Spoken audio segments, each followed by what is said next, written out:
Oh, hello. Do you think the Big Brother is watching? Or that the Illuminati are planning to take over the world? Have you had an encounter with a space alien today? Do you think the Big Brother is watching? Well, if the answer to those questions is yes, then grab your hat, because this is tinfoil hat time.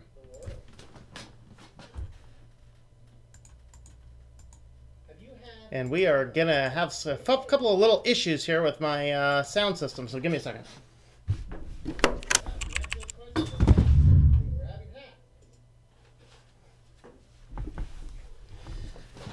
All right, there we are. Well, a couple small little technical difficulties here. Got to get those ones figured out. Let me find my filters, turn that on, turn that off, turn on. Thank you. Whoa, that's a kind of a trippy background. All right, we'll run with it. Okay. All right, let's see what we got. Primary feed, getting some data good enough, and yeah, still working out the bugs of the new platform. And actually, one of the interesting platform bugs is I don't have my good intro anymore, and I wanted to rebuild a new one. So I'll be working on that. Basics, but I kind of like this. Is kind of cool with that color fading around it. What do you guys think of that color fading? Should I keep that in the future? That seems pretty cool. Well, anyway, we're going to go ahead and talk today about the slow erosion of our online life. This is going to be more of one of these online testimonial type things as we start looking into this. And we're going to start by just going over and having a look at some comments. Carbon, hello, Highland, are you guys still here? I know you guys were on a little while ago. Libre Secure, hello there, and Enigma, I forget what your name is, I apologize, you've told me before. But yes, I do run, the reason I run different times on my different streams is because there are a lot of international people who want to watch live. I can't always do something at 5. I can do something at 5 on Saturdays, but I really can't do it earlier most other days. So just kind of fluctuating. And then occasionally I'll do something on Sundays with co-hosts, and those are usually in the afternoon, but those are never scheduled. So last thing I did on Facebook was to find out 2 of my old high school friends had died of drug overdoses. Yep. Good old usefulness, huh? Good old usefulness. Yes, the alien looked like Mr. Robot because the green screen was on and I forgot the green screen was turned on. I'm obviously not using a green screen today. This is actually live. I can interact with stuff on the back shelf. In fact, we can probably swap out. Let's should we send the college to the alien to college? There we are. We're going to send the alien to college. There we go. Oh. Don't throw your graduation hat yet, dude. Well, anyway. There we are. The alien's in college now. So, but I had the green screen filters turned on the camera. I actually have separate scene collections, and I'm still in the process of rebuilding everything. Slow process, getting things done. I really like this glow around it, though. What do you guys think of that glow? Is that pretty cool? I've not seen Mr. Robot. No. Thumbnail like alien toy stare intensifies. Yep. KO2610, greetings. Farron, how's it going there? The comment before the stream was a deleted one. Alright. Just came from studying Mandarin. Alright. I ate a Mandarin orange recently. I mean, about as close as I get to Mandarin, really. Great grammar. Switched to kitty cam. Do I have a typo in the banner? Do I not have something right? Oh!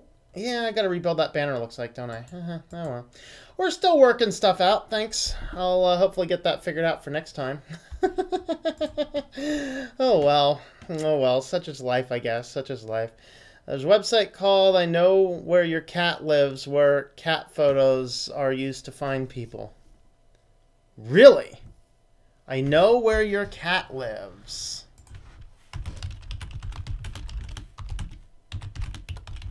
Forgot to go grab my coffee too. I'm like so disorganized today. I know where your cat lives.com. That's interesting. I'm going to show you guys that thing while I go grab my coffee because I'm forgetting everything today. I'll be right back.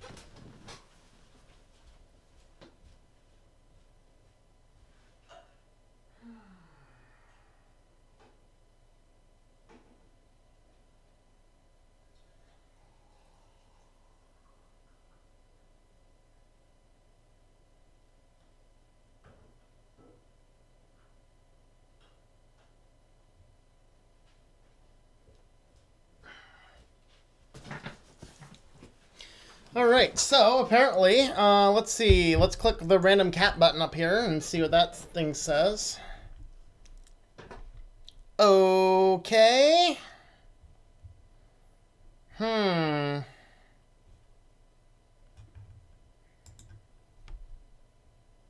Cats by country. See, we don't see my cats aren't listed. Canada has cats listed, Russia has cats listed, China has cats listed. Why?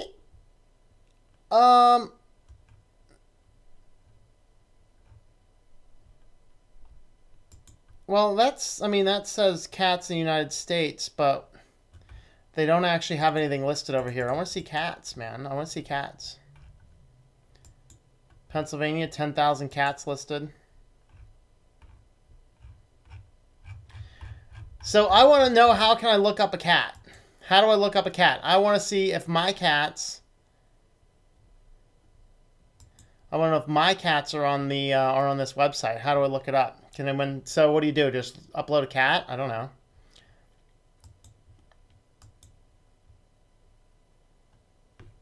Yeah, I don't know. That's a fascinating website. Thanks. If anyone can tell me how to use that, I'd be interested. All right, let's see. Street locations. Good afternoon, Keegan. How's it going there? And, Kalmar, hello. Ivan, greetings. Highland, hello there. Where's Techno Bismal? Back Linux Mint 18.3. So far I'm seeing that all of my issues have been patched. Good.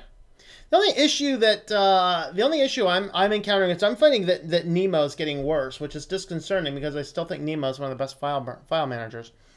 Looks like I'm ready to transfer Farron OS to Ubuntu 18.04 for the most part. Nice. So Farron, are you going to include the 3 tracking little guys when you do that, or are those going to be free in Farron OS? Apport being one of those, PopCon is another one, and of course the Ubuntu installer. What are you doing, Farron, on those? I'll just have you, Tom, and the bar only. All those graphics effects make me a little sick. Which graphic? Oh, on that. Just to make it look a little nicer. But I think sometimes I just need to use better images. Like, I'm trying to find slower moving images, so that if I use slower moving images, then I should be able to then to figure out where how things work. Ooh, I found a way I can zoom in. Oh boy, there's some cat photos in my like in my region.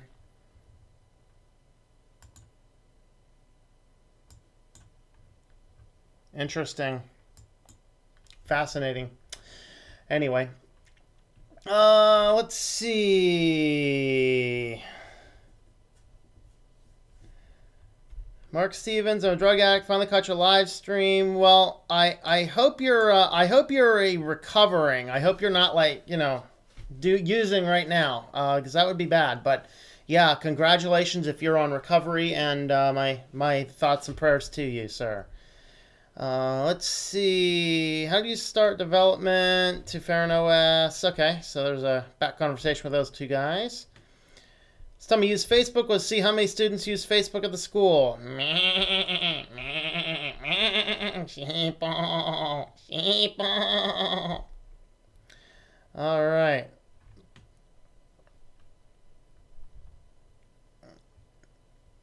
Everyone's set to live chat. All right.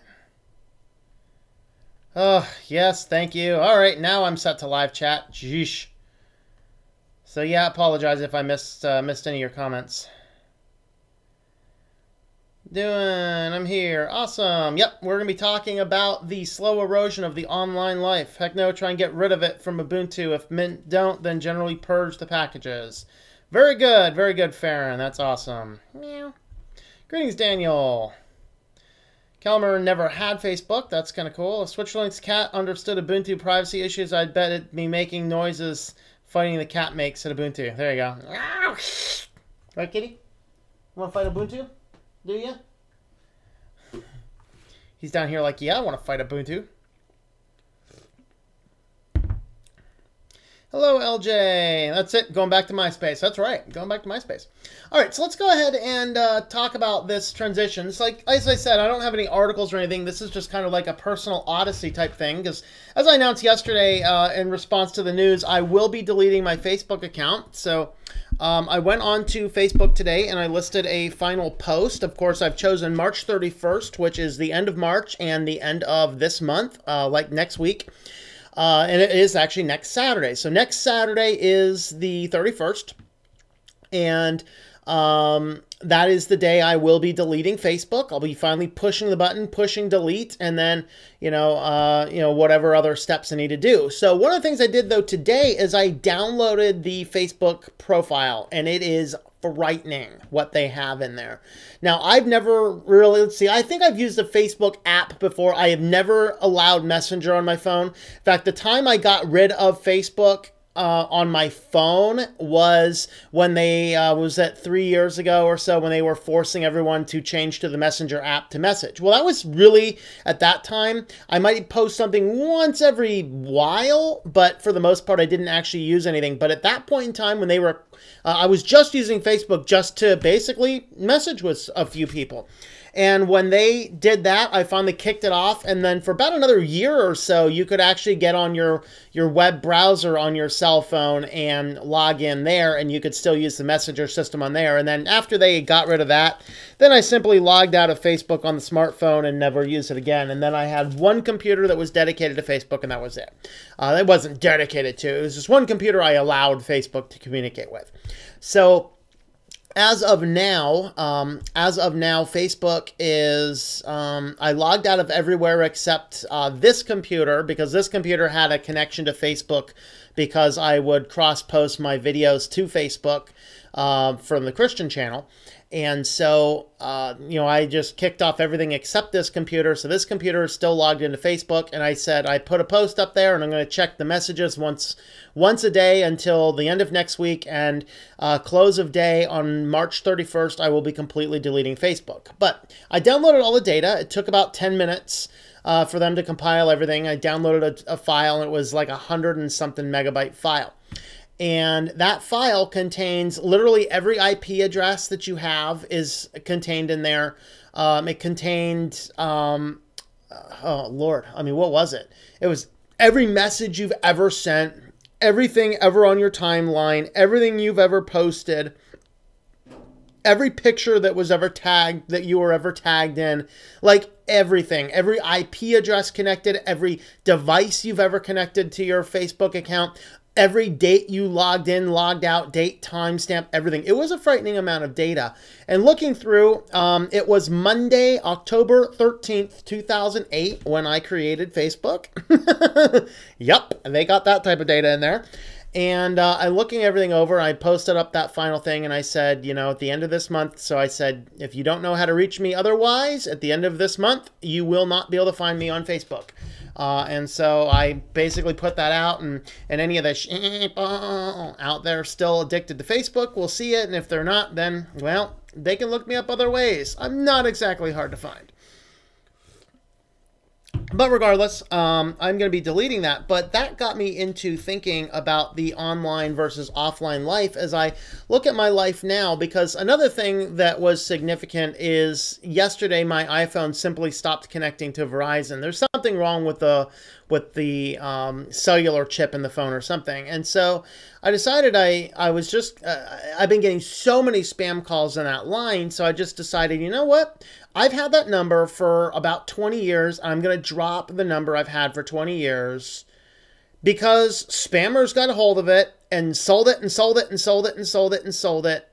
And I get over a dozen spam phone calls a day on that line. And I went in and talked to Verizon. Of course, Verizon employees are completely clueless to the fact that they actually have something they can do about it. So I told her what the thing is. So she had to sit there and read all about it and go, oh, yes, this will actually block stuff. It's like $3 a month. I'm like, you guys already get enough money. I'm not paying you an extra $3 a month to block phone numbers that aren't even legitimate phone numbers that are constantly. Literally, I'm getting phone calls that were 3-digit numbers. Literally, like 3-digit last numbers. Like, you know, area code, like your area code, your first 3 digits, and then your last one's 4 digits. And I guess if you're not in the United States, you may or may not know that, but we have the area codes, the 3 digits, and then the 4 digit. So it's a 10. All right, I think we're back.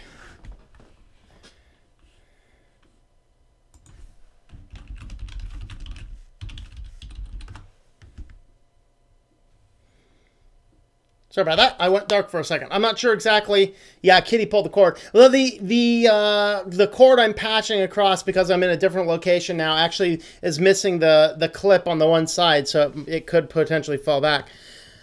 All right, so anyway, I'm not sure exactly where that got all cut off, but I was talking about these spammers having access to my main phone number. So the phone number that I had for 20 years, I have to drop because spammers got a hold of it, and it could have been attached to a number of different hacks that have come out over, you know, over the course of a couple of years. And, you know, because this is the problem with online data collection. It's like, at what point in time can I tell a company? Like, and I think it's possible that was traced back to way back 10 years ago. I was applying for jobs in the field to be a professor. And one of the places I applied to was Maricopa University down in Arizona.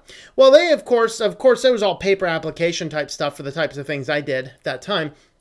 So they scan everything in, enter everything into their centralized database, never end up hiring me for anything, but kept all that stuff just in some database, which ended up being hacked. And then like 7 years later, like, oh, our system was hacked. It's like, what were you doing holding on my data for 7 years?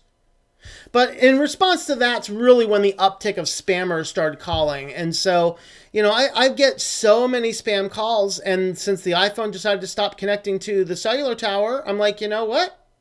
Good. So I'm dropping that number.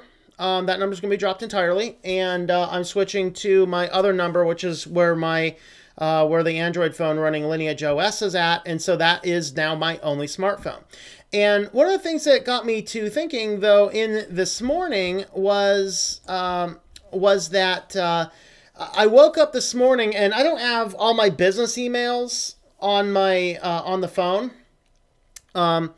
But with all of the business emails and stuff on the phone not being there, I don't usually get into work until like around somewhere between, usually around 1 or 2 is actually when I start real work stuff. And what had occurred to me is I usually had the phone sitting on the nightstand. I get up in the morning and I check the email. Phone wasn't there to check the email. Well, this is an interesting thing. Now, and this brings me to the thought that there are good parts and there are bad parts about this entire world and stuff. And so those are the things I want to talk about, because it's not that I'm an advocate of just dropping all the tech and just leave it all at the door and let's just go back to doing everything written, hand letters and things like that. But we don't want it to cast all that stuff off as well. And that's what we want to talk about today on this little brief odyssey. So I'm going to go ahead and have a quick look at some comments there coming in.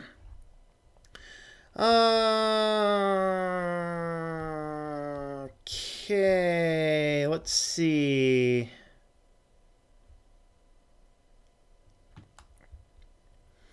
It's understood. Okay, still working throughout today. That's it. I'm gonna. Okay, yep. Okay, do you still have the 32 gigs of DDR3 RAM? Yes, I do. Actually, I was gonna put stuff on Craigslist possibly today. Let me look it up. Look it up what it is there. What the price is there. Maybe a quarter of what it's cost. Maybe, I don't know. Let me look it up. So the RAM I have it's Kingston HyperX RAM.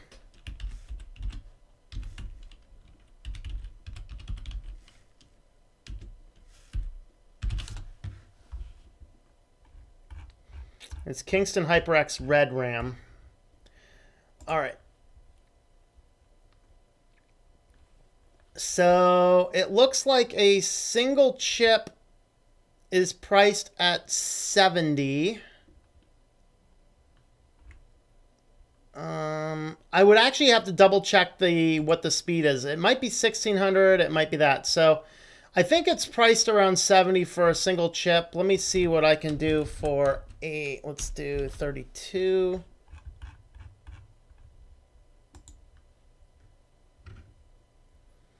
Okay, so 4 8 gig chips right now on Amazon sells at $369, so maybe 70 would be a decent price for all 32.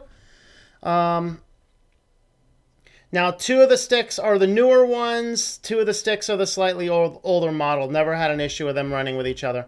And I'll have to get all the technical details and stuff just to verify they're the same size. But that sounds about a decent price. Is it 1600? I will have to double check what it actually is. Shoot me a message offline. I'll double check, send you all the serial numbers and things, and we can verify that.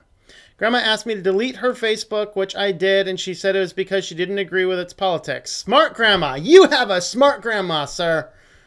Download my Facebook. It's only 100 meg. Yeah, mine's 149 megabytes. And I'm not a heavy Facebook user. There was a time I was a little heavier. I was never a serious heavy user, but I was never, you know, I'm definitely not a heavy user. Oh, you found terms and conditions may apply last night. I haven't seen it for a while. I haven't found a legal free copy of it, so I haven't done that. Let's see. Kitty pulled the cord, possibly.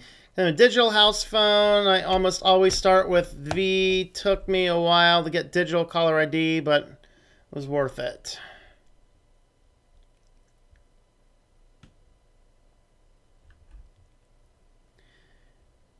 There's a lot been on everything at one time or another, but I'm off everything. 7 days in at getting off my heroin needs. Awesome. Well, good luck with that. And I'll tell you, if you're only 7 days in, the first 3 weeks is going to be the hardest. After you get past a month, you got to be a little bit cautious, but still just keep on plugging along. Keep on plugging along. Just realize the first 3 weeks is going to be the hardest. So get some support around you who's going to help you get over that, and you should be free to go. But, you know, just congratulations and good luck on your journey. Older folks like my mom usually woke on Facebook. She doesn't post anything about personal life. This makes me laugh. Yeah. Greetings, Analog. How's it going there? Are you using Lineage? You're now... Yes, the Lineage phone is now my main phone. Lineage is now my main phone. All right, I've also been working on a noticeable upgrade to Farron. Welcome, make it more useful. Very good. Handwritten letters and B-Day cards are nice to get. There you go. Awesome. Some previews on my G+ Farron OS community.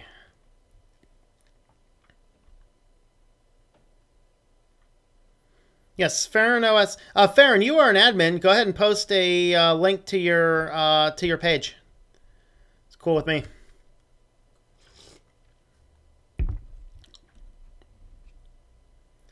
What is your opinion of the Catholic Church? You realize they bank an account for everyone on the planet and have a worked out your future worth.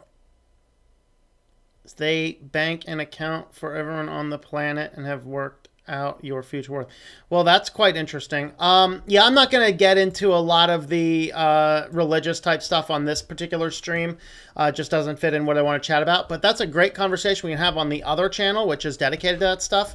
So I'll leave that one at that for now. But Mark, I actually stream over on that channel on Thursdays, 7 o'clock Eastern time. Bring that same question over there next Thursday, and we'll talk about that until we get sick of it. Okay. Install Lineage OS on my Samsung Galaxy. Cool. Do you have problems related to huge battery draining on Lineage? No, I do not. My battery lasts about 2 days, which is not too bad. So, Mercy Me movie. If only I can imagine. Great movie. Not as good as 10 Commandments, but good. All right, let's go ahead and leave that there. We'll jump back on over to the story. So, as far as the online or offline life, of course, I was one of these guys that grew up before the internet was actually a thing. I mean, you know, sure, a few geeky physicists had it in their labs, but it really wasn't a consumer thing. And it wasn't until high school that it was... generally becoming to the point where you could actually start to have it. And so before I had the computer, I mean, my life looked like writing in journals. It looked like reading a lot. I mean, there was a time, I guess, early teen years where I watched probably too much TV, but then I got rid of the cable when I was like 16 and never really cared. I've never actually paid for cable TV since that time. So I've been what the cable industry calls a cord never, that I'm not interested. And I find it actually completely unscrupulous that I could actually get a whole package cheaper than just internet. That's something like politicians need to look into. Of course, they probably looked into it. They've looked into their bank account, all the money that the ISPs are giving them, and like, oh, yep, seems fine with me. So, anyway, so I got my first early computer. I remember playing my very first ever online game. My very first ever online game was Warcraft 2. I had a friend who had a computer in Warcraft 2, you know, within the same area code. So you actually had to dial his computer directly. And so, you know, everyone had to let their parents know, we're calling, our computers are calling each other. And so computer called each other and we got on with a, you know, I had a rip roaring 33.6 modem and he was down on his 16.8 or whatever that thing was. 18, I don't know, what was that, 18.6? I was 18.6, I think, I don't know. Whatever his modem was, slower than mine, and we, you know, move our little guys, and then wait about 2 seconds, and your guys go running where you tell them to, because it's all catching up on all that. And so it was kind of neat having the computers the first time, and I wrote a lot of poetry, and so I put all my poetry onto the computer and stuff like that. And so with that, having that first experience to have computers, but of course in those days the computers were not perpetually connected as they are now. You logged into the internet, downloaded your email, looked up two or three things you need to look up, and then got off the internet and got on with other stuff. And that was kind of how the computer industry ran for quite a long time. And so I remember I think it was 2005 is when I got a first ever DSL. It was cable. I think I got cable first. Cable/DSL. In other words, the always connected computer. So you turn your computer on. Of course, that was Windows XP. You turn your computer on and it is, no matter what, always on the internet, whether you're using the internet or not. So, of course, at that time you had your IMs like ICQ, AOL Instant Messenger, AIM, I think it's called. So you had your AIM, and of course you turn your computer on and all these instant message programs all start up, and then, you know, and basically what it looked like is if your computer was turned on, you were on the internet. If your computer was turned off, you were not. But even then, we were not on the internet perpetually. We weren't just perpetually there. And so with that, there was still this degree of separation. I would still leave the house, go somewhere else. I'd write in notebooks. I'd read. I would keep journals. I would do all these types of things that are really good and really beneficial for us as we grow and develop as people that we just don't do these days. That's why I think we have a lot of stunted growth, is because we don't have any time to be quiet, to be offline, to be genuflective of ourselves and who we are. And I gotta say that as far as in those times, my digital life was way more organized. We're gonna dive into that after I have a quick look at some comments again. Greetings, Dr. Rob. How's it going there? I'm on Verizon S8 Plus, so I can install Lineage, but I can de-bloat everything and root it. But I can't get Magic or unlock the bootloader. That's why I buy older phones.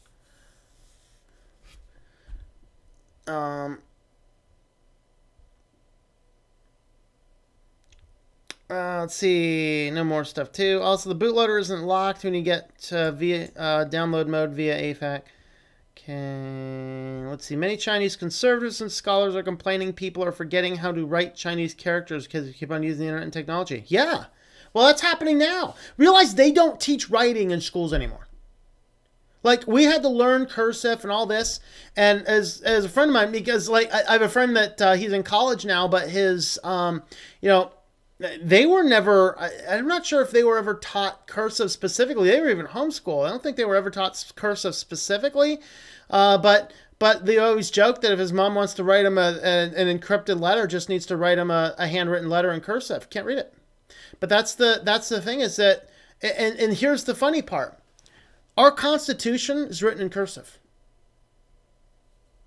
Declaration of Independence is cursive. Modern students in our country cannot read the documents written by our founding fathers. Is it any wonder they don't know what this country is about?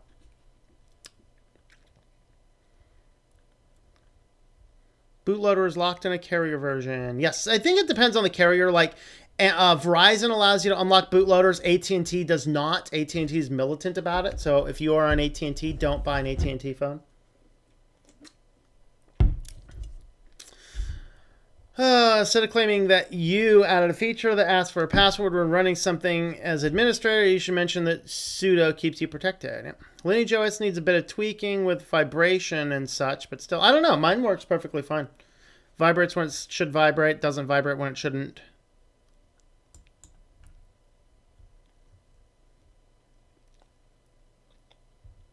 Did I ever BBS or ARPANET? I might have, not specifically.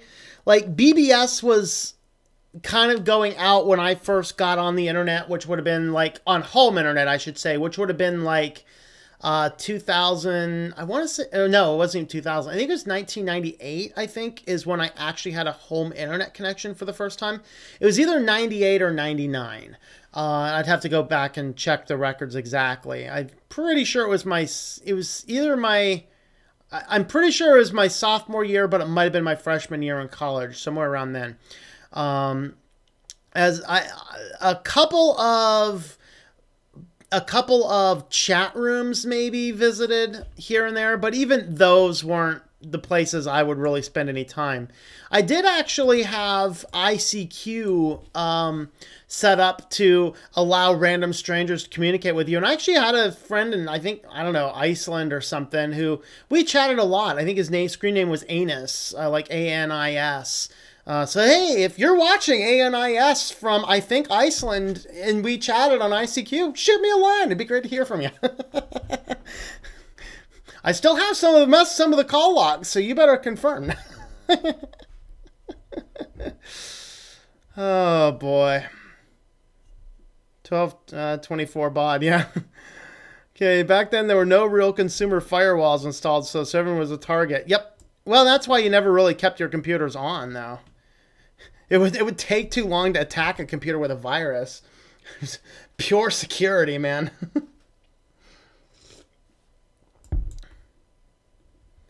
New computers, the bomb. Thanks for the inspiration. How do you find your other? How do I find the other channel? Giving it everything is easy. I've done it a million times. If you actually just go right to my homepage on this channel, I have my other channels linked. One's a cooking channel and one's a Christian channel. The channel is called Our Walk in Christ, so it's pretty easy to find. Let me just go ahead and find it. Let's do youtube.com. Let's see. Nope, that doesn't exist. Let's do, I forget. I claimed the name for it. I just can't remember what name I claimed. There you go. So there's my other channel there, Mark.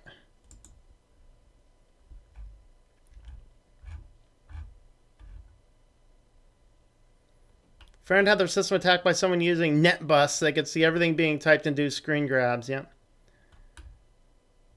My hand gets too shaky when you write anymore. Yep.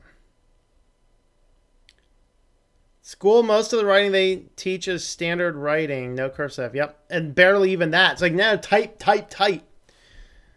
School district where I went to high school, I have a friend up there, still a school teacher there, and he said it's just so bad. Like, they put the kids on iPads in kindergarten. These kids aren't going to be able to write their name.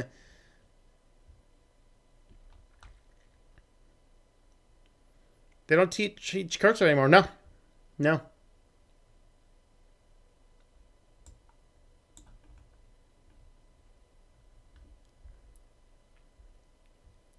Elementary school taught cursive, but I eventually forgot it since you never used it in middle school. Yep.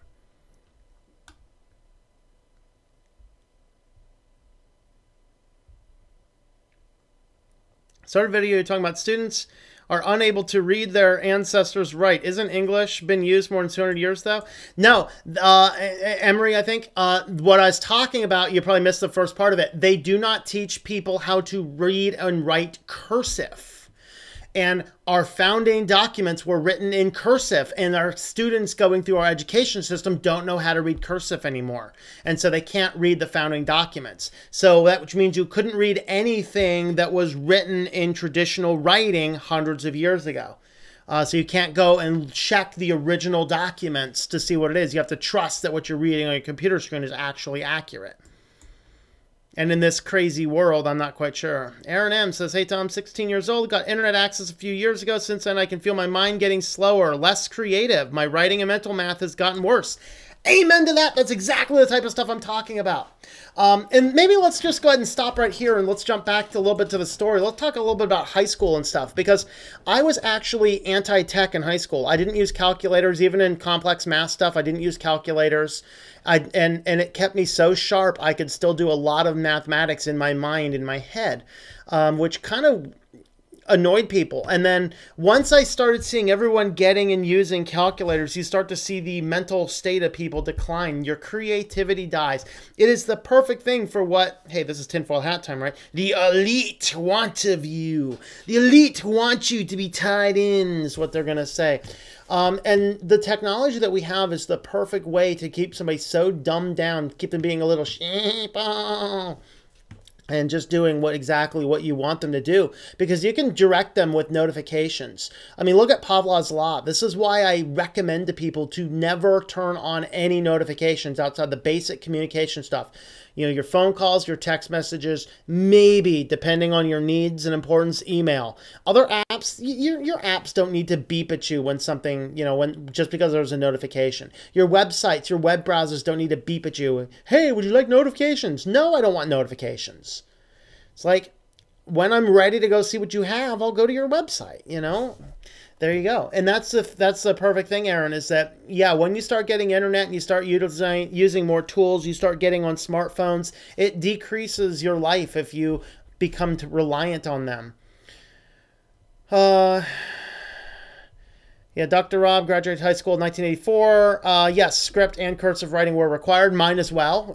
Script and cursive writing was required for me, and I graduated a little bit later than that.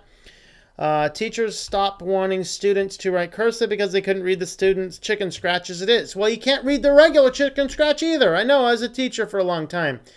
Better teach them how to do it better. Anthony, greetings. Learned how to type on a manual typewriter in 1968. Wow.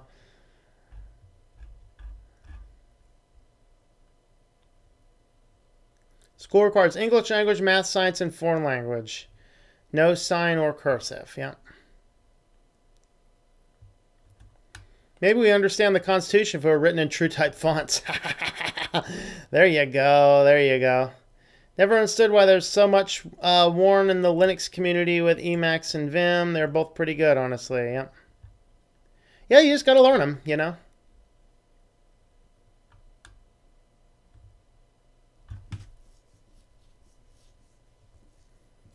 Mention getting an antivirus in there when Ubuntu Budgie welcome doesn't. Yeah, I'm not a big fan on Ubuntu Budgie. I'm going to be releasing a video here in the next couple days. I've been on it for about 2 or 3 weeks now, I think. I'm not a big fan. Think about the Librem 5 project. I'm just kind of neutral on it. Like, I think it's good. It's a good direction. I'm not going to be an early adopter of the technology because, honestly, it's a technology that I don't buy into technology super early. I don't want to buy into it that early in response to anything. But in reality, it's a good thing, and one of the best things I like about it is it's getting 3 different Linux development teams to work together on a common goal project, and that's good.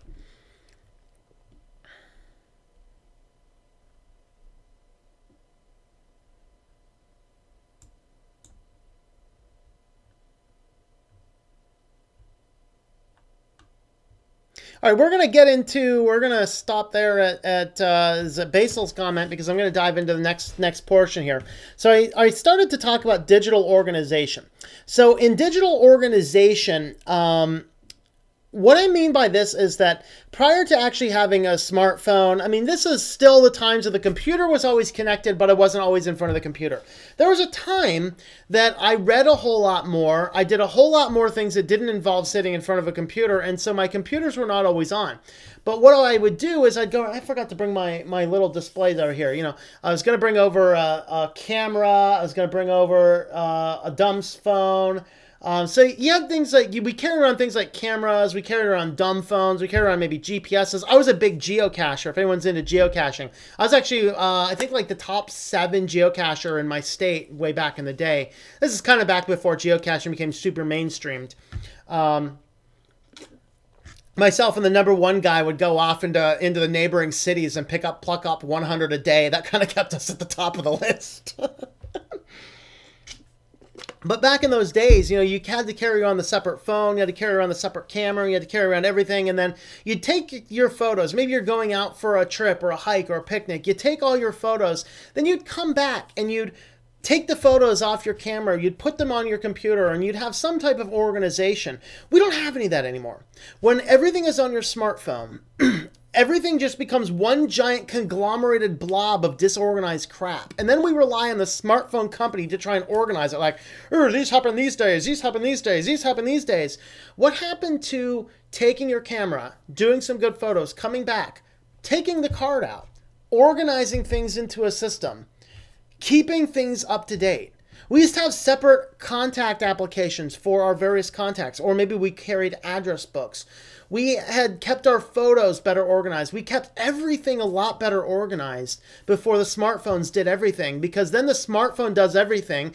They just expect you to upload everything to the cloud, which guess what? The cloud service that they give you will, if you haven't exceeded your bandwidth limits yet, you are going to exceed your band limits later. So, which means extra monthly subscriptions or annual subscriptions to get this, you know, more of the internet-y, you know, more money out of your pocket, all for stuff that you could and should be doing yourself. Because do you need to send all of your picnic photos to Google or to Apple or to Samsung or to Verizon? No, you don't. You don't at all. And so, by meaning my digital life was more organized, I used to keep a whole lot better records, a whole lot better track of everything before the smartphone days, when it's just too convenient to snap a photo and then just too convenient to not plug the thing in and clear the photos off. That's actually why I started clearing photos off my cameras, off my phones. I now treat, like, I'll still use the smartphone like the digital camera, so I don't carry them both around. But then any days that I'm doing anything significant, I plug the phone in, I take all the photos off, and I just delete them. Delete them off the device. Keeps the device memory free, which means I don't have to buy the latest devices with the most memory. And it also gives me the ability to keep things organized on a regular basis, and that things get into my backup archives and organized much, much more thoroughly. That's the type of stuff I'm talking about, is this detailed organization. The smartphone ended up taking over our GPS. It took over our camera. It took over everything else, all of our contacts, everything. How many phone numbers do you have memorized right now? My brother doesn't own a smartphone at all. He knows probably 36 phone numbers off the top of his head. That's scary. Now, one of the things that complicates remembering phone numbers now is we're so upwardly mobile that we don't share area codes anymore. It used to be a reasonable thing that if you were trading somebody's phone number, you only had 7 digits to remember. Now you have 10. Because, you know, you moved from here over to here, over to here, over to here, over to here, over to here, over to here. And so now you got some, you know, what is a 672 area code, huh?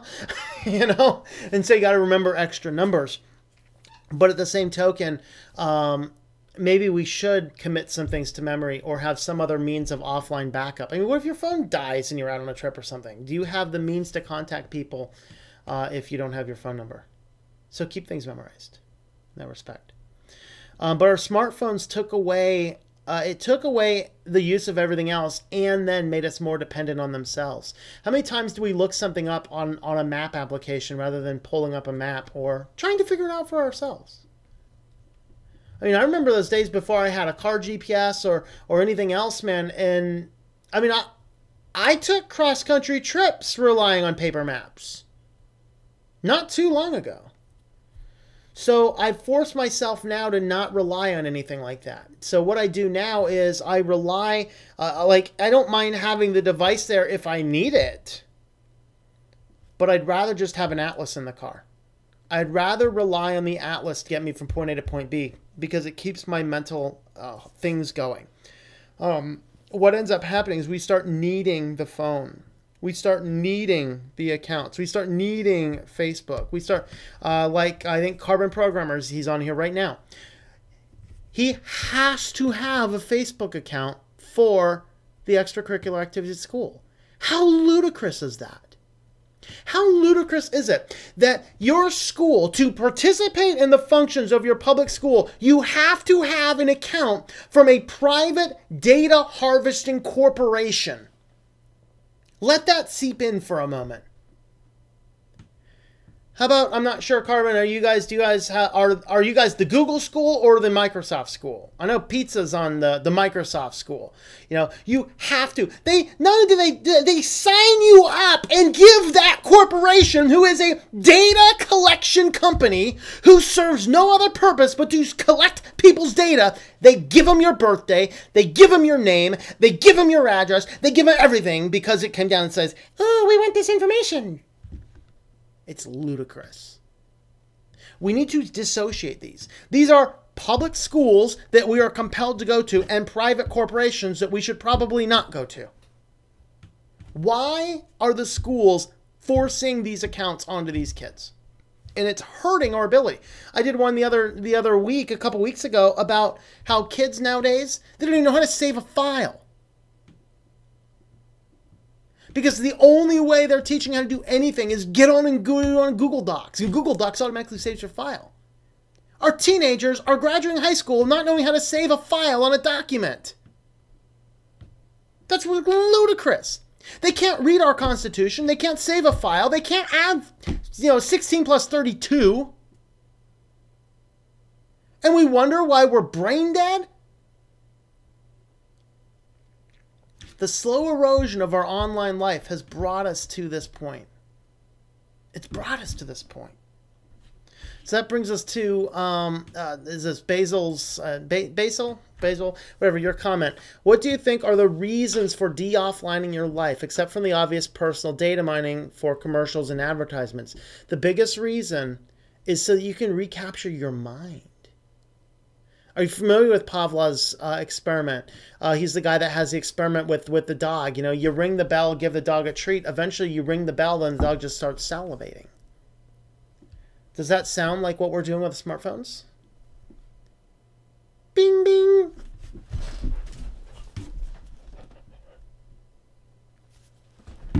I mean, you just kind of start doing this kind of stuff. Bing, bing.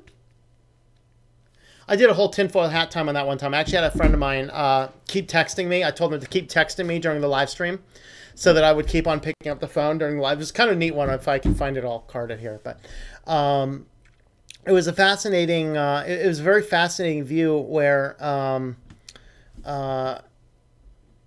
we are training ourselves using the same thing that Pavlov did to train dogs how to salivate when they hear a bell. That when your phone bings, you stop and look at it. And that gets you so addicted that right now, on the average, every 4 minutes that you're awake, you're going to look at your phone. What's going on? Are notifications working? I haven't heard the phone beep in 4 minutes. That's why I recommend turning off all notifications that are not directly related to the communication you need your phone for. Text messages, any other communication-specific apps. But if it's like, ding, ding, switch to links, post a new video, please turn that off. Honestly, because you're going to have a better thing. All right? Trust me. If you, when you get time to watch the videos, pull up your YouTube app. If you're subscribed to the channel, it'll appear on your list. If it's not, just go right to the channel. I generally post a video every day. I very predictably do 3 live streams, 5 o'clock on Saturday, 7 o'clock on Wednesday, and 9 o'clock on Friday, all Eastern times. Sometimes I'm throwing in some extra live streams on Thursdays as well, random times. And I generally post a video somewhere between 6 and 8. I mean, That's the thing. Even Philip DeFranco's program was talking about that the other day. A lot of people missed that one show that he did. I didn't, because I know somewhere around 5 or 6 o'clock he posts a video. I go to the homepage, look for it. If I don't see it right there on there, I click right onto his account and watch his video, because I do try and catch his video every day. I don't have to have a notification to tell me when Philip DeFranco posted his video. I got news for you. The very second Philip DeFranco posts his video, I'm probably busy. But when I get around to it, I'll watch it. Organize your life around it. So that is the reason for de-offlining your life, is to gain control back. Gain control of your backups. Gain control of your digital life. Gain control of your photographs, and stop relying on your phone to do other organization. Get all that data off of your cloud experience, because you don't need that. That's your biggest reason. Probably right up there with the data collection and things like that.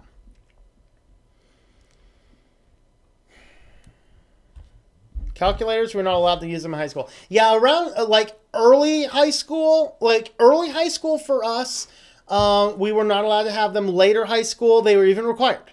We were required to buy a $100 calculator in our public school for taking pre-calculus and trigonometry. We were required to buy a calculator. And I came from a poor family. So I decided I'd take that thing, and I learned basic programming language, because I'd be damned if I'm going to buy a $100 calculator and use it for 3 plus 3. So I learned programming. Nowadays, of course, by 5th grade, 4th grade, maybe even younger than that, they're giving the kids a calculator. That's a problem. Taught cursive during my primary education. Honestly, didn't need it so far, despite I do a lot of research about various things.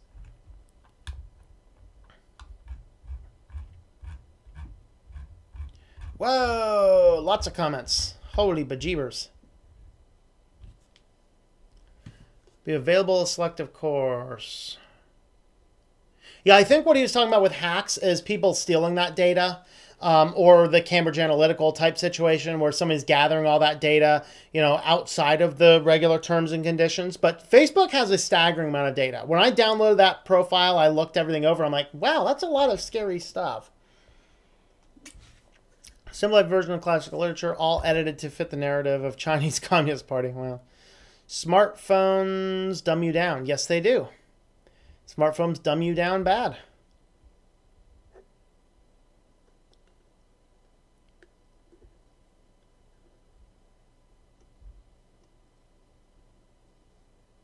Your country has been hijacked. Can't wait for Christ. Yeah. I'm with you there. You can come back anytime at this point. Hacks as you log into multiple sites, you can forget about one and it could be hacked. That's another thing, is everything requires its own accounts. Like, you have hundreds, and it's like every site's like, use a different password, and it's got to have 15 different characters, and half of them are uppercase and half of them are lowercase, except for 16 numbers and 16 special characters. And it should be something you remember. What am I, Rain Man? I can't remember that. Crying out loud. But yeah, and I was talking to my mother the other day. She's like, I don't put any information on the internet. Like, well, that's good, I'm like, unfortunately, your banking stuff is on the internet whether you want it to be there or not, unfortunately. But B, wait till you get Social Security, because you're coming up on that age, because holy bejeebers. I cannot figure out why, but they require now. I mean, I think it's they put up serious barriers if you don't want your Social Security online. Comic Sans Constitution. No, we don't want to discourage people from burning the Constitution. Come on, man. If the Constitution were written in Comic Sans, it'd be like kindling. Shorthand text is also what kids can't spell. Yeah, that in revisionist grammar. Revisionist grammar is worse than text speak, because that's like however you feel it should be spelled. No. Let's bring some objectivity back into this education system. So my opinion about data manipulation by the top 5, Microsoft, Google, Facebook, and Amazon. What is my opinion about those? My opinion is it should be stopped. In fact, here's what I do about those. Apple. Let's talk about all these. So Apple, despite using iPhones and having an iPad, I have never created a iCloud account. You have to have an Apple ID to log the thing in. So I have an Apple ID attached to a throwaway email. This is a good thing about owning my own business servers is I have actually, every single Android phone I have has had their completely own separate Google login. Every single one of them. I just use throwaway emails. And when the phone's done, I throw the email away. Restart from scratch.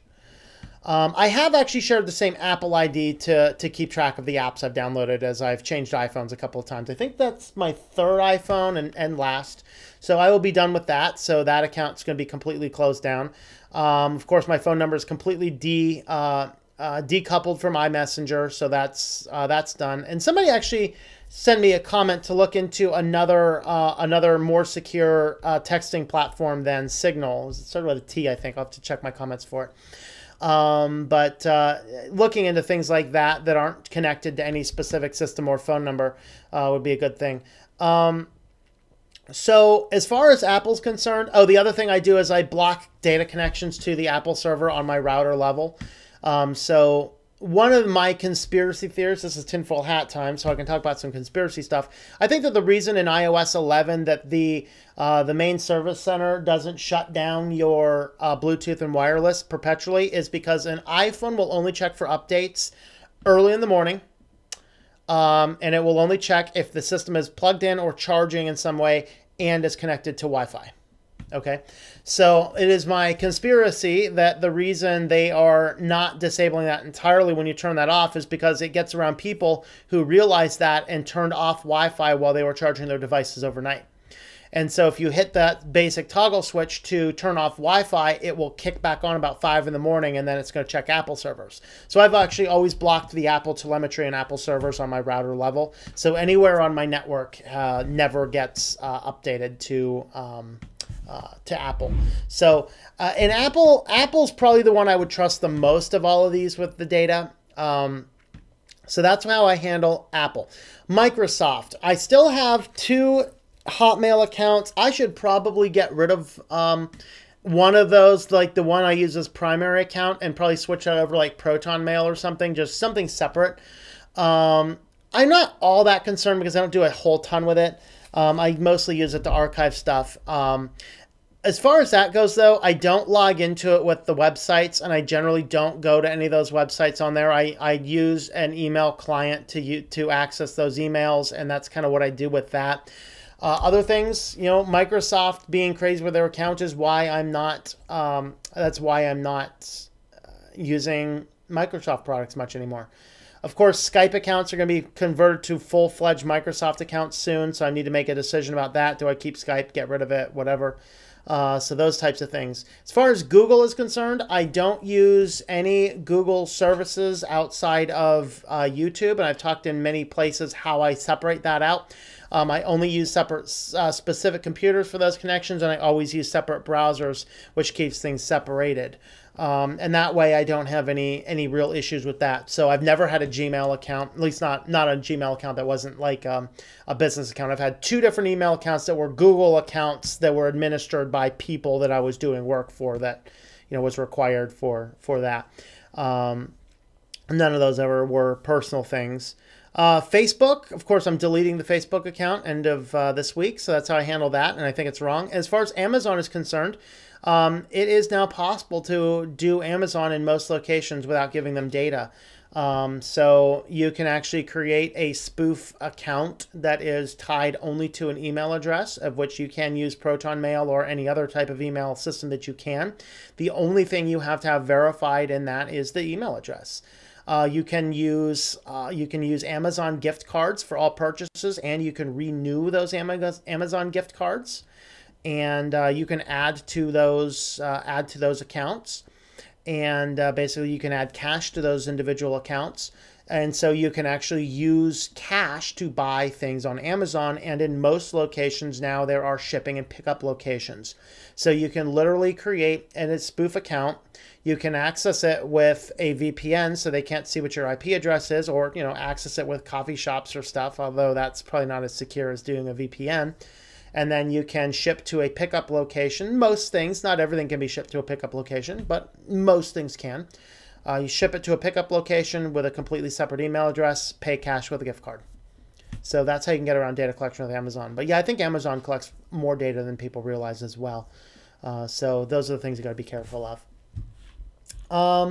So that's kind of that with doing that. So if you follow those procedures, Amazon, you're pretty much covered.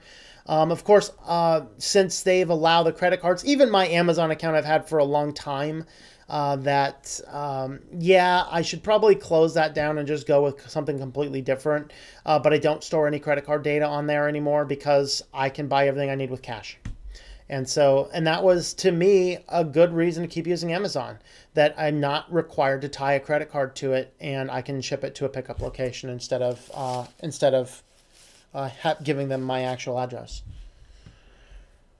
I'll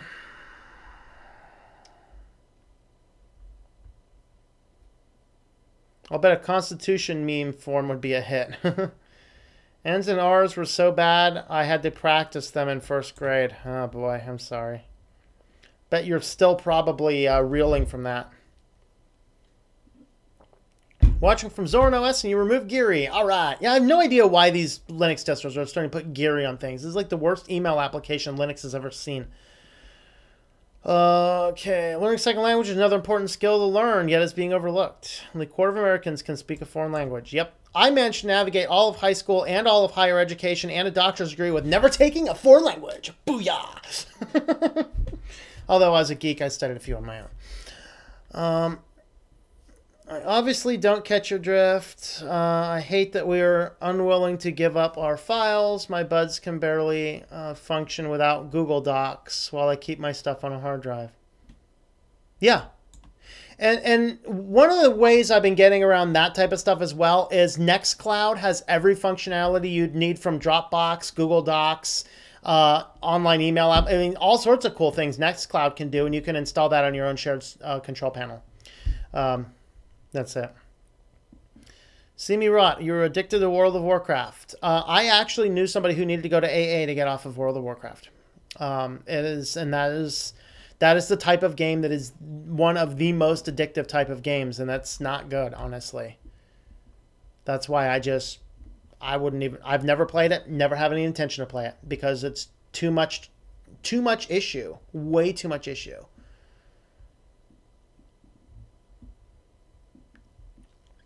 Great day, everyone. Just remember peace is attitude and rubs off on people everywhere. Follow the king in this room. You will go far. Good on you, Tom. I have jobs around the house. All right, man, Mark. We'll see ya, and good luck on your journey. According to UN conference, monolinguals are ill-equipped to deal with global warfare, international commerce, international business, and espionage. Probably.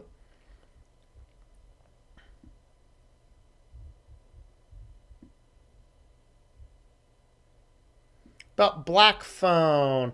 I've heard of it. It's supposed to be a much more secure system. I've never spent any time doing that.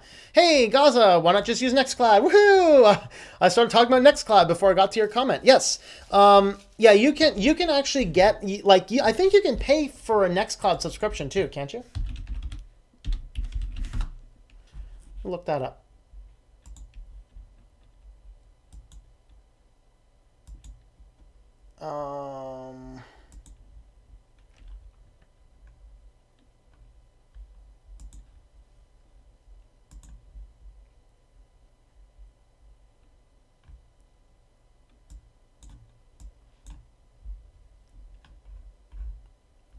All right, so here is from Nextcloud. You can actually go, it's nextcloud.com/pricing. Here's your basic. Of course, these are in euros. I'm not sure if I can get dollar sign amounts. But basically, these are fully hosted platforms. The basic is 50 users for, how much is 1,900 euros? I can probably look that up faster. You guys can. Okay, 1900 U2 USD.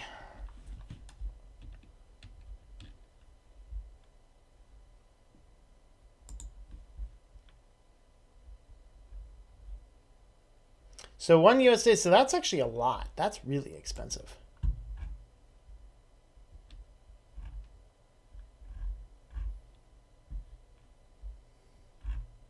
Yeah, that seems really expensive. I mean, am I reading that wrong?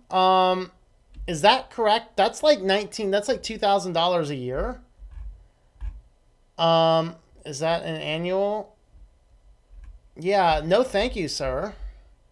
And that's like, I thought that was personal. Oh, there, well, let's see. Calibora, online security. Oh, these are add-ons. So this is the thing, like, this is the type of stuff I don't use online stuff. I'll tell you, this is not difficult to do. I have tutorials about how to build this on a cloud server. You can get yourself, like, A2 hosting or SiteGround, or to the hosting platforms that I recommend. You can get this, like, if you just go to SiteCloud, let's see. Let's walk you through how you might do this without paying that much. So if you go to SiteGround, and the reason I like SiteGround and A2 hosting is they support free Let's Encrypt SSLs. So you want to SSL it. And you can actually do this with just a basic, and this is more than enough for what you need. Now, if you need a ton more space, get something with like this or this to get more web space. 10 gigabytes, that's not too bad if you want whatever. And then, so you can basically pay the $3.95 per month, and I think you can just kind of pay it all at once for, once a year, of course. So you can get that. I think it makes $10 a month after your promotional period. There's probably cheaper ones you can get as well. But you can get yourself a simple shared hosting, and then if you come up here to your download on Nextcloud, and what you want to do is, that's not what I'm looking for.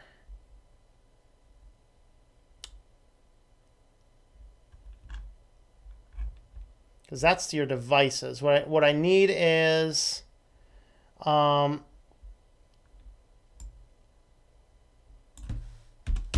self-installed options. Whoa, I'm not sure why that went to the legal notice. And this one might be just a separate, like the sales type channel. There might be a separate one to download the development stuff. I thought it was under download. Look at devices. That's not what I want. I'd have to look for where it is to download it. Oh, get Nextcloud server. Let's see. Okay, there it is. That is the download one. So you want to go down to there, and then if you are on a shared system, come down here, grab this web installer down here. Right-click here, save the file. You're going to upload this PHP file, and then, of course, you want to create a database in your shared server. I have a video about how to do all this. Just go to my channel and search for Nextcloud. You'll see a couple videos on this. And then you simply run this guy here. It's going to install Nextcloud on your server. Now, getting the Google Docs application, Calibora, that's more complicated. That's going to need a separate secondary server to build that. But anyway, this will get you most of the functionality minus the Google Doc type stuff. So that's one of the best options is to use Nextcloud.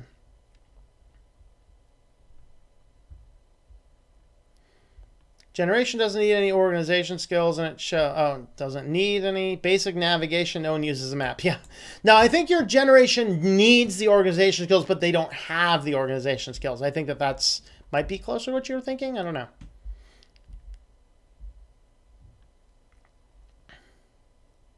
I only need a Facebook for messaging my family. Yeah, I told everyone that was connecting me on Facebook you got until the end of the week to figure out how to get a hold of me other places.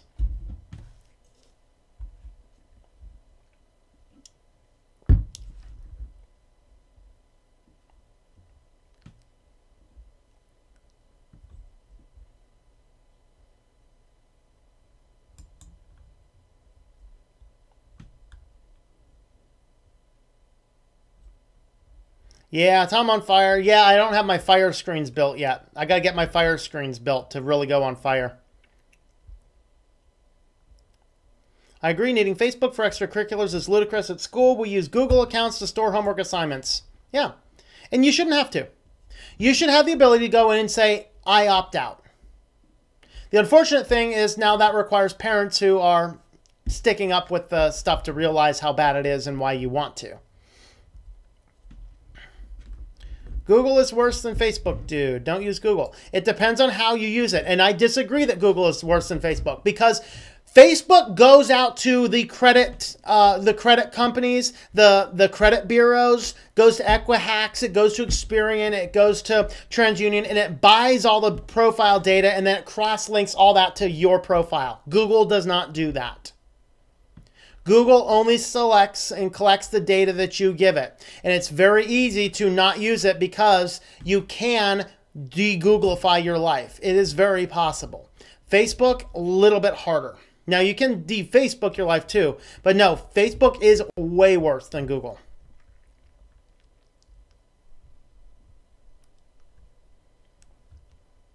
And they're okay, they're all bad. Yep, yep.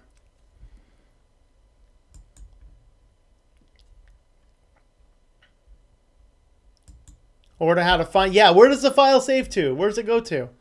Oh, Lord. Like, I remember when XP didn't have the same structure, and I think actually Microsoft stole this from Linux, where you have your home folder, and your home folder has your downloads and your desktop and your documents and, all this type of stuff. I remember like XP didn't have that built in yet. And like, I had everything saved exactly where I wanted. And it really irritated me when Vista started to want to force me to save documents in other places. It's like, no, I know what I'm doing. Like, I know how I'm organizing things. I run into the same problem with tagging stuff. Why I cannot stand a lot of the modern day, just how your devices want to manage all of your songs, all of your pictures, all of your everythings. Because what ends up happening is that your data, it gets completely discombobulated with everything else. It's like, yeah, allow it to get online and update your files. No, because then I end up going and looking for artists, and I run into 100 different artists on my device. I don't know who any of them are because it adds the co-author line. It's like, no, I want to know the song was written by Gorillaz. I don't need to know that it was written by 6 different people. I've never heard of any of them. That's the problem I ran into before. But anyway, use DuckDuckGo for search, but I don't want. I don't know what to do about Google. If you're that paranoid and you don't have much need for Google, just block google.com and www.google.com in your host file. Many people can't navigate to the local CVS without the GPS on their phone. Very sad. Hooked up to PowerSchool, it tracks your grades for you. Yep. Something called Schoolology for keeping track of grades. Sounds like a cult. I have been brought up in the cult of Schoolology. Salivate when we get a post thumbs up.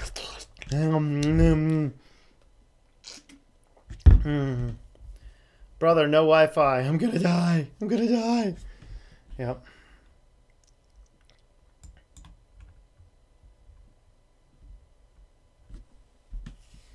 Microsoft not that bad, although they know their OS share is a nice big piece of the pie, so they do put the ads in there. Yeah, Microsoft is one of the worst.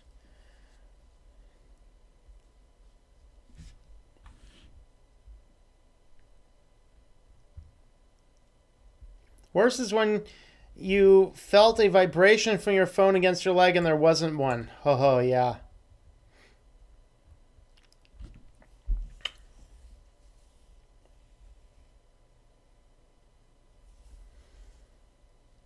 They force Edge where possible on Windows 10 users and take away most of the control of privacy and updates. Yep. Got my first smartphone recently because I couldn't read bank account access codes on the other phone type. See, and that's another scary thing. You should never, ever, ever, ever, ever, ever, ever, ever attach anything to a phone on two-factor authentication, because a phone is too easy to clone. It's too easy to steal. It's too easy to steal with social engineering hacks. And all of those codes they send you are sent through raw SMS. It's the most insecure protocol. They're sending you everything you need to hack your bank account via clear text message. It is ridiculous. You should never use your phone with your bank. Tell the bank to go hire a new IT guy. Can't even leave a like. We'll watch this one later. All right, see you, Gail. Mick Jagger, get out of my cloud. Social media is addicting. That's why I avoid social media. I see future artists in my bus drawing pictures on their phones. So use calculators, but it's provided by the school.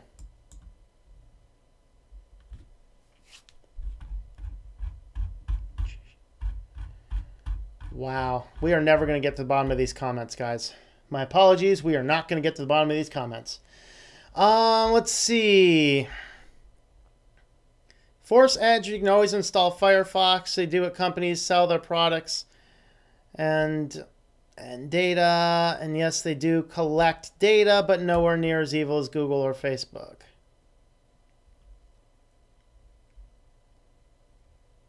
Well, no, the reason Windows 10 is worse, though, Basil, is that Windows 10 forces the data collection and you cannot turn it off, and it's your major operating system. There's a radical difference between my phone collecting data and my operating system collecting data, because I don't do, and most people don't do, as private things on their phone as they do on their computer. Like storing every bit of, well, I hope you're not storing every bit of your banking stuff on your phone. I guess some people do it, but regardless, we have the challenge that we have is that the operating system is a much more intimate gathering of who and what you are, and Microsoft scoops hundreds and hundreds of things up about you, and you don't even realize it. So much so that they know every picture and probably the content of every picture you view, every song you listen to. It goes to their servers, reports to their servers what you're doing, everything a Windows 10 computer does, even with the basic telemetry. And that's in and of itself is a big challenge. And they are trying to do everything that Google and Facebook does. They are being more open with handing out the data. They are probably going to be the next biggest thing behind Facebook with data leaking problems because of how they're running things. So yeah, Windows 10 is bad. That's why I don't use it. I mean, it's that. I would use Windows if it wasn't for that, you know. I mean, force use new technologies, e.g. more expensive to use ATMs than chip and pin. Yep.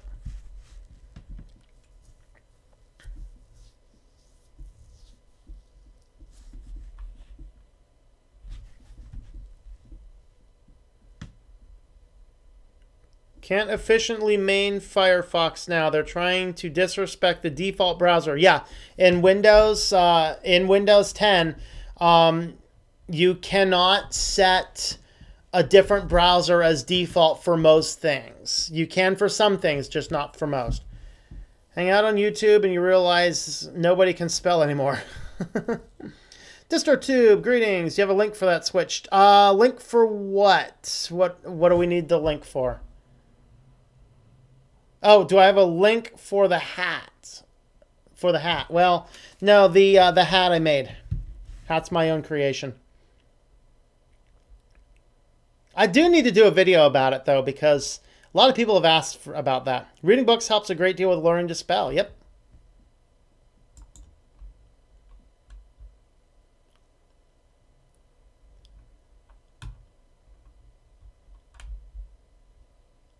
Some places do not allow you to get off the grid. Yep. Expect that nobody reads, nobody can spell. Remember when things were more objective than subjective. Yep.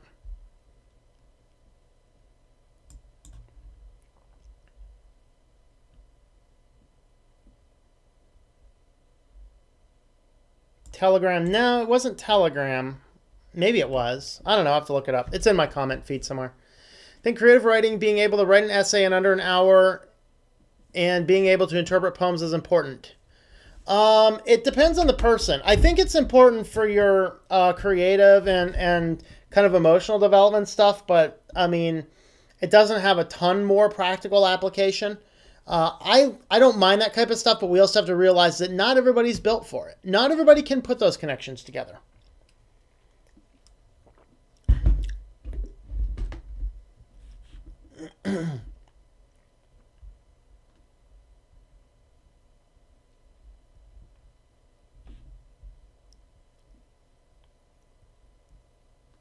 Required to have an electrical connection comes under the Department of Health. Yes, in some cities, yes.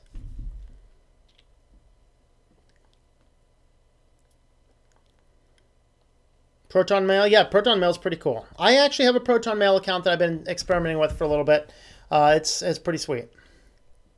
I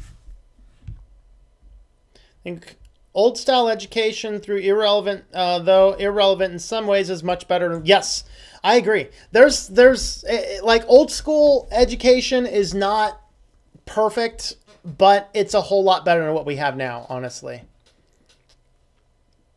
Proton Mail doesn't allow SMT, POP3, IMAP support. Actually, it does if you pay for it. If you pay for it, it does. If you are using it free, you have to access it via web.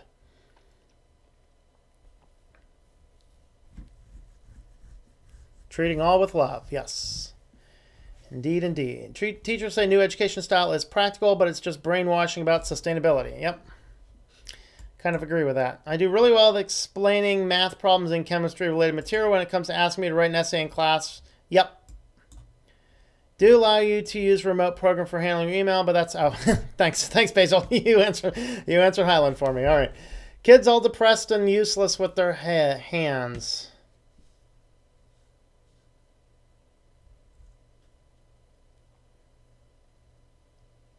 Just got to skim some of these comments because it's just getting crazy.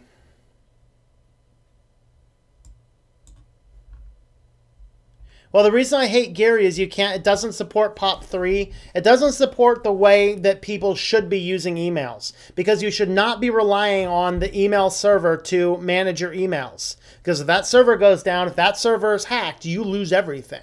You should be using POP3 so you can download a copy of the email and rely on your own security and your own backups to maintain a copy of those emails. Legally speaking, that's what you should be doing. You should not be relying on an IMAP server.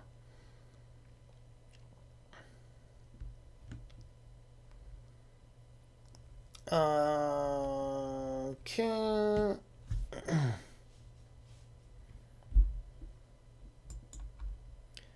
Ooh, we're getting to the bottom. We're getting close to the bottom. Problem with the Mandarins, another alphabet. Yeah.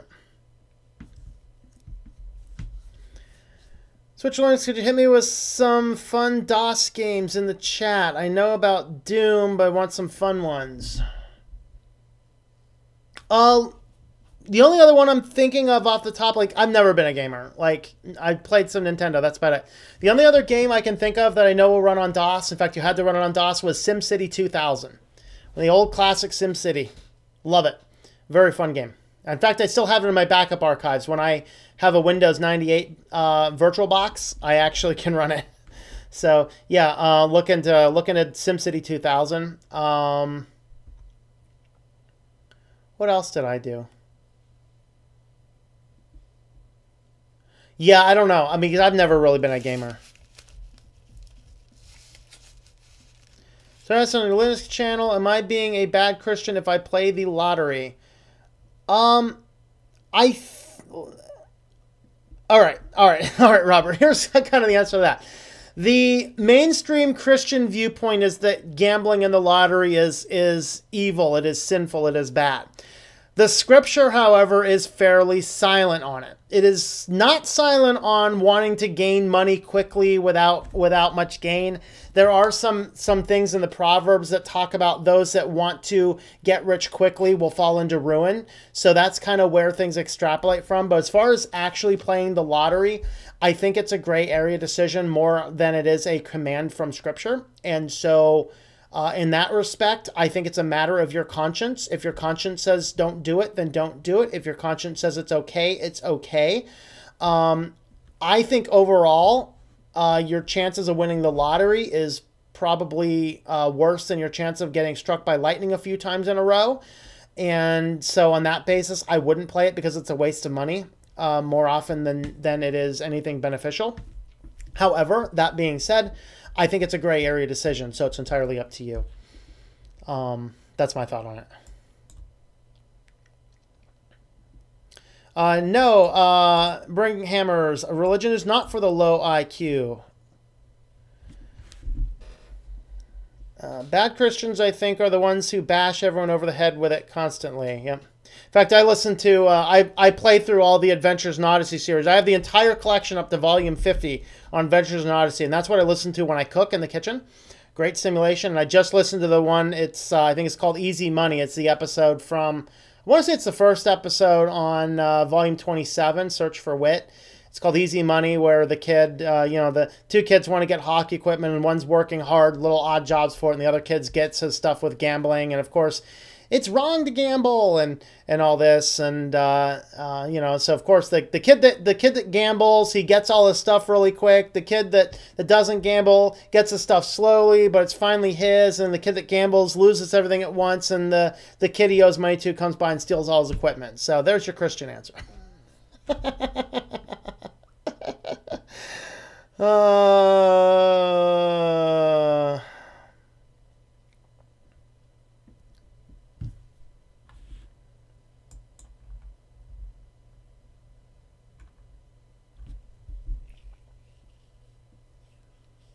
Where do you sell those hats? I made it. I'll have to do a video about how I made it though, because that might be, I think a lot of people want to know that. I worry about Discord with all the hacker types being in there. Yeah, I'm not a big fan of Discord personally. See ya, Aaron. Have a good one.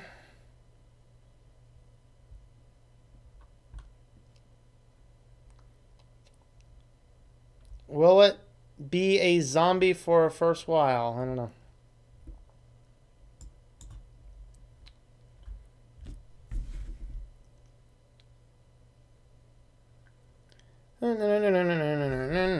Controls with Breezy and Rhythm Box. It's showing extra artists I didn't care for. Yeah, what you need to do now, what I've actually did is download Kid 3 application, and Kid 3 will allow you to go in there and edit the contact details, and you just just delete everything in the contributing artist line. That'll get rid of it in Rhythm Box. That has to do with how the tags are in your files.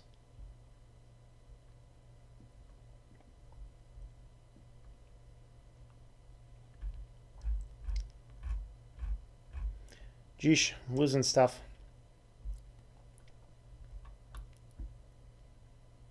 Tags for classical music are the worst. You get minute D minor as the title and the conductor is the artist. You have no idea who the composer is.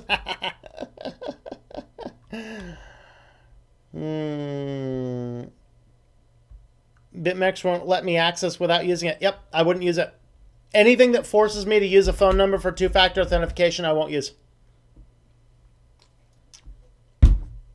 As for non-RFID credit card, bank said, how on earth do you pay for things? Cash, remember that? Yeah, actually, I had a bank send me one, and I sent them an email back saying I don't want it, and I won't activate it. So, can I install Windows 3.1 on DOSBox? I have never tried it, but if it runs everything in DOS and gives you a GUI, then I suppose yes. Oh, Kitty wants to come and say hi. Hello, peoples. Say hi to everyone. Yeah. Here you go. I am the bomb.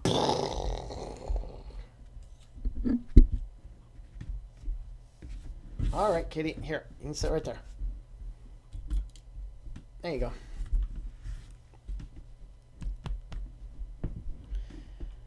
Hey, using Linux Mint. That's what I'm using right now because it just works. Last access your microphone, camera, your files, your fingerprint, and iris scan. Sure, why not?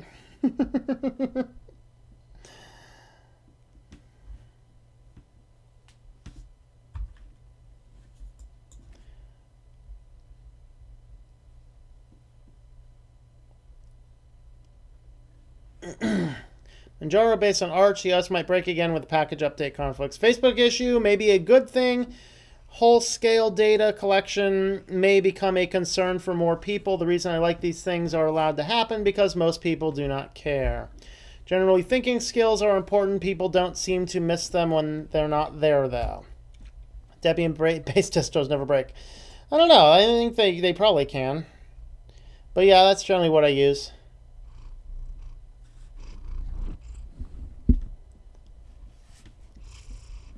Can you guys hear the cat purring? He's purring right by the microphone. Oh, don't knock over the microphone, kitty. Cat's knocking over the microphone. Apologies. I'm not a gamer either, just enjoy retro games. Wine 3.4 runs most DX 11.1 games. Good. Chasing Tycoon, Descent, Quake. Yeah, Quake is one. PA Lottery helps pay property tax rebates. Keep playing, LOL. I'd rather just save up money and pay cash for it. Sounds like Ned from The Simpsons. Howdy, neighbor. Does he say howdy, neighbor? I don't know. I'm going to Brian Landuca. Yeah, if you haven't watched what Brian Landuca is doing this month, it's pretty cool. He's doing using the computer like it's 1989. It's a really cool thing to follow. Bet I can figure out how you made the hat. Yep, you buy a fedora and you wrap it in tinfoil. Although it's a little bit difficult, but yeah, Kitty's got a cute mustache, right? He's my little Hitler cat, aren't you? You got a Hitler stash, don't you? Rewatch, been too busy on the grill, yeah. Wipe my Windows partition, but sadly I forgot I'll have to reinstall Windows 8.1 Pro temporarily to get my flash drive prepped. Yeah, I actually found out that my my OMV backup is actually on an NTFS file format, so I have to format the thing and rebuild it. Whoops.